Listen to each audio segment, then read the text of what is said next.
सास ने खा ली हंसने वाली दवा। कुसुम अपनी बहू सुरभि और बेटे ऋतिक के साथ रहती थी।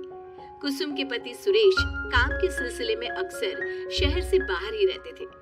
एक दिन वो अपने घर आए और कुसुम के लिए बहुत सारी दवा लेकर आए। भाग्यवान, कहाँ हो तुम? अरे आ गए आप। इस बार बहुत दिनों में आए और मैंने आपको जो घुटनों के दर्द की दवाई लाने के लिए कहा था वो तो लाए हैं ना आप? हाँ, तुमने जो भी कहा था वो सारी चीजें ले आया हूँ। बस अब एक गिलास पानी तो पिला दो। सुरभि, एक गिलास पानी तो लाना। सुरभि जल्दी से पानी लेकर आती है। सुरेश सुरभि के सर पर हाथ रखता है और उसका हालचाल पूछता है। बहू, ये तुम्हारी सास के लिए मैं कुछ दवाई लाया था। तुम देख लो ये दवा। तुम्हारी सास तो है बुलक्कड़, किसी और दवाई की जगह कोई और दवाई खा लेगी तो लेने के देने पड़ जाएंगे। सुरेश एक एक करके सुरभि को दवाई बताने लगा। देखो, यह घुटने के दर्द की दवा है। यह घुटनों के दर्द के लिए मालिश का तेल है। रोज रात को मालिश करनी है इससे। ये बीपी की दवा और ये कमर दर्द की। एक दवाई की शीशी हाथ में लेकर कहते हैं, लेकिन ये दवाई किस चीज की है? लगता है मेडिकल वाले ने गलती से दे दिया। सुरेश कुछ दिन अपने घर वालों के साथ रहता है और फिर शहर से बाहर चला जाता है।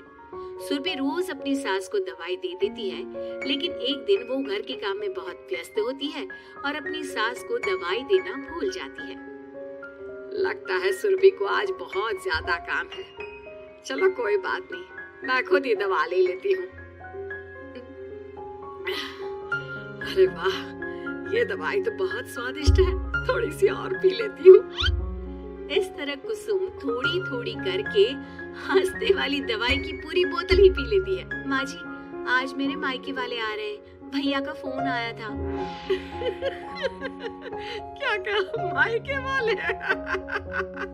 अरे तो तू यहाँ क्यों खड़ी है? खाने में कुछ अच्छा सा बना ले। माँ जी, आप इतना हंस क्यों रही हो? आप मेरे मायके वालों का मजाक तो नहीं बना रही हो ना? नहीं, मैं कहाँ मजाक बना रही हूँ। मैं तो बस बता रही हूँ। माँ जी, आप झूठ भी बोलती हैं। आप अभी तो हंस रही थी। कुसुम हंसती ही रहती है। सुरभि वहाँ से चली जाती है और खाने की तैयारी में लग जाती है। थोड़ी देर बाद सुरभि का भाई और सुरभि की माँ आते हैं। कुसुम उन्हें अंदर बिठाती है और अपनी सास को बुला लाती है। समधन जी, कैसी हैं आप? मैं तो ठीक हूँ। आप बताइए, आप कैसे? आंटी जी, आप इतना हंस क्यों रही हो? मैं कहाँ हंस रही हूँ बेटा। जब कुसुम लगातार हंसी जा रही थी तो उन्हें इंसल्ट फील हुई और वे वहाँ से जाने लगे। अच्छा बहन जी, हम चलते हैं। आपकी मेहमान नवाजी का बहुत बहुत शुक्रिया। सुरभि की माँ जा ही रही थी, तभी उसका पैर फिसल गया और वो बहुत तेज गिरी। माँ, आप ठीक तो है? अरे बहन जी, आप ठीक तो है? आपको चोट तो नहीं लगी ना? आप मुझसे पूछ रही हैं या मेरा मजाक उड़ा रही हैं? बहन जी, पहले तो आप इतनी बदतमीज नहीं थी, लेकिन अब क्या हो गया है आपको? आप ठीक तो है ना? अंदर चलिए, मेरे कमरे में आराम कर लीजिए। नहीं सुरभि, हम जा रहे हैं। हमें अपना मजाक और उड़वाने का शौक नहीं है। और सुरभि, तुम अपनी सास का इलाज कराओ। इस तरह सुरभि के मायके वाले चले गए तो सुरभि का गुस्सा चौथे आसमान पर था। उसने अपनी सास से कहा, माँ जी, आपने मेरे भाई और मेरी माँ के साथ ऐसा क्यों किया? अगर आपको उनका यहाँ आना अच्छा नहीं लगा तो आप मुझसे बोल देती। इस तरह उनकी इंसल्ट करने की क्या जरूरत थी? नहीं बहू, मैंने कुछ नहीं किया। अरे भला मुझे क्या पड़ी है जो तेरे घर वालों का मजाक उड़ाऊंगी? देखिए माँ जी, आप अब भी हंस रही हैं। आपसे तो बात करना ही बेकार है। सुरभि वहाँ से चली जाती है। अगली सुबह सुरभि को बहुत तेज बुखार हो जाता है और कुसुम उसे आवाज लगाती हुई उसके कमरे में जाती है। सुरभि, सुरभि, क्या हुआ? अभी तक सो रही हो तुम? क्या हो गया? माँ जी, मुझे बहुत तेज बुखार आ रहा है। अच्छा। ठीक है, ऋतिक को बुलाती हूँ। माँ जी, मुझे बुखार आ रहा है और आप हंस रही हैं। अरे नहीं बहू, मैं कहाँ हंस रही हूँ। वो तो मेरी हंसी रोक ही नहीं रही है। माँ जी, जब आपकी तबीयत खराब होती है तो मैं आपका कितना ख्याल रखती हूँ और आप मुझ पर हंस रही हो। चले जाओ आप यहाँ से। बहू सुन तो सही।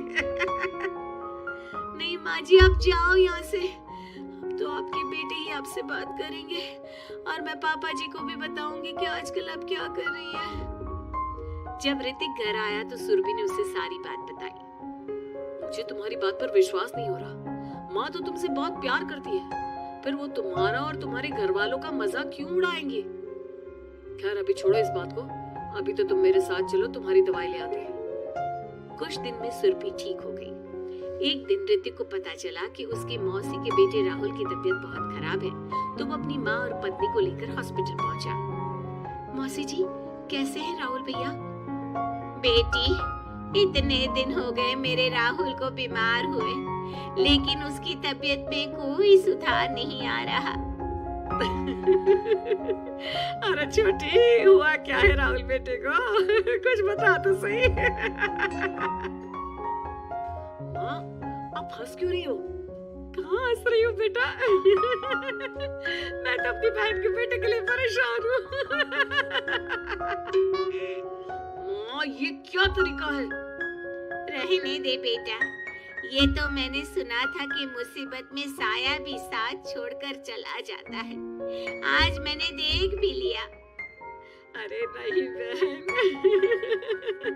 मैंने ऋतिक और राहुल में ना कभी कोई फर्क नहीं किया। फर्क तो दिख रहा है कुसुम दीदी। अगर आपकी बेटे की तबीयत खराब होती तो आप ऐसे हंसती क्या? ऋतिक बेटा, ले जा अपनी माँ को यहाँ से। ऋतिक बहुत गुस्से में अपनी माँ से बात करने लगा, लेकिन कुसुम तो सिर्फ हंसे ही जा रही थी। ऋतिक ने अपने पापा को फोन करके बुलाया और उन्हें सारी बात बता दी। बेटा, तेरी माँ तो अपने घर वालों से बहुत प्यार करती है और वो बहुत समझदार है। वो ऐसी हरकत कभी नहीं कर सकती। जरूर कोई ना कोई बात है। कल मैं उसे डॉक्टर के पास ले जाऊंगा। शाम को खाना खाने के बाद सुरभि कुसुम को दवाई देने के लिए गई तो उसने देखा कि दवाई की वो बोतल तो बिल्कुल खाली थी जो सुरेश गलती से ले आया था। सुरभि ने वो बोतल सबको दिखाई। अरे, ये दवाई तो गलती से आ गई थी और मुझे तो पता भी नहीं कि ये किस मर्ज की दवाई है। कुसुम, क्या तुमने ये दवाई पी थी? हाँ जी, एक दिन जब बहू काम में लगी थी ना, तो मैंने ये दवाई पी कर देखी थी। मुझे दवाई बहुत स्वादिष्ट लगी तो मैंने सारी पी ली। माँ, आपको दवाई स्वादिष्ट लगी? अरे आप भी बच्चों जैसी बात करती हो। ऐसे कोई भी दवाई नहीं पीनी चाहिए, इससे कोई बड़ा नुकसान भी हो सकता है। मैं अभी डॉक्टर से पूछ कर आता हूँ। ऋतिक डॉक्टर के पास गया और कुछ देर में वापस घर आकर सबको बताया। माँ ने जो ये दवाई खाई है ना, ये हंसने वाली दवाई है और माँ ने एक साथ बहुत मात्रा में दवाई खाई है, तो इसका असर थोड़े समय तक तो रहेगा। उसके बाद माँ बिल्कुल ठीक हो जाएगी। अच्छा हुआ जो तू डॉक्टर से पूछ कर आया, नहीं तो हंसते हंसते मेरा पेट ही दुख गया। तुम जब तक पूरी तरह ठीक नहीं हो जाते घर पर ही रहना, और घर पर कोई मेहमान आए तो उससे बात मत करना। आप ठीक कह रहे हो, मैं ऐसा ही करूंगी। अब मैं बिल्कुल हंसूंगी। कुसुम की बात सुनकर सभी हंस पड़े।